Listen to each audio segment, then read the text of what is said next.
kopi dulu, Lur. Biar kepala adem sebelum kita bedah perjanjian yang lagi panas ini. Jadi begini, di Istana Merdeka Jakarta, Presiden Prabowo Subianto dan Perdana Menteri Australia Anthony Albanese baru saja mengikat sebuah traktat keamanan bersama.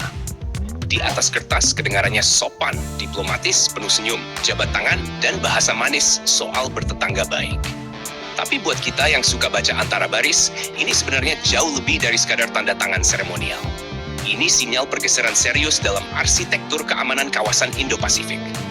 Indonesia dan Australia itu ibarat dua tetangga besar yang dipisahkan laut, tapi dipaksa takdir untuk saling pandang setiap hari.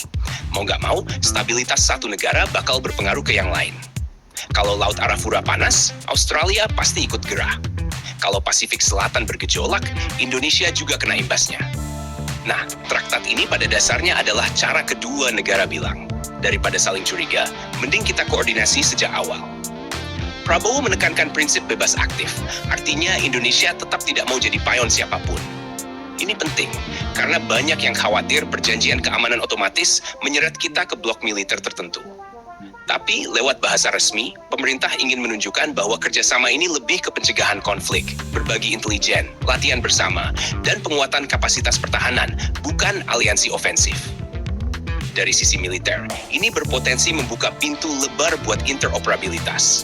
TNI bisa lebih sering latihan bareng Angkatan Pertahanan Australia, mulai dari patroli maritim, pengawasan udara, sampai latihan penanggulangan ancaman bawah permukaan. Kita tahu, Australia punya kemampuan ISR, pengintaian dan teknologi maritim yang kuat. Sebaliknya, Indonesia punya wilayah strategis dan pengalaman operasi di perairan kompleks yang sangat luas. Jika digabung, kombinasi ini bisa jadi penangkal yang cukup disegani. Menariknya, PM Albanese menyebut bahwa perjanjian ini bukan muncul tiba-tiba, tapi kelanjutan dari proses panjang sejak pertemuan di Sydney November tahun lalu. Artinya ini sudah dirancang matang, bukan keputusan impulsif. Ada fondasi kerjasama 3 dekade yang jadi pijakan, tapi sekarang ditingkatkan ke level yang lebih formal dan mengikat.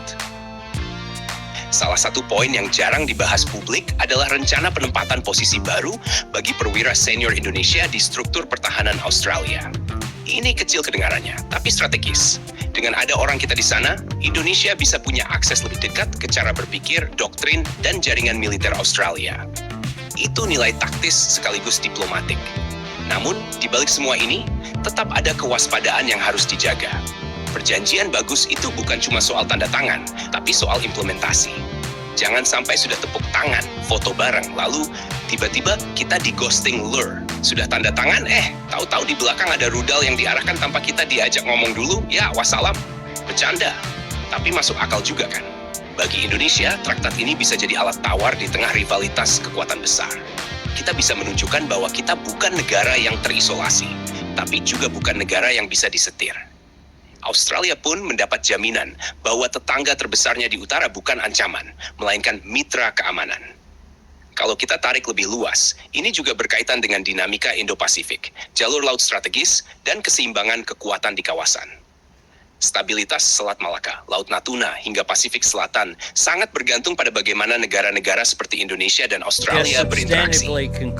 Traktat ini bisa memperkuat koordinasi saat terjadi krisis, mulai dari bencana alam, penyelundupan, hingga potensi konflik militer.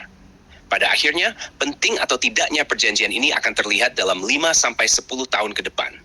Apakah benar-benar meningkatkan kemampuan TNI, memperkuat pertahanan maritim, dan menjaga kedaulatan Indonesia? Atau justru hanya jadi dokumen cantik di lemari? Itu yang harus terus kita awasi. Yang jelas, dunia makin panas, kawasan makin kompleks, dan Indonesia harus pintar main catur geopolitik. Kerjasama boleh, tapi kemandirian pertahanan tetap nomor 1. Jadi jangan lupa subscribe, like, dan komen di bawah sambil ngopi.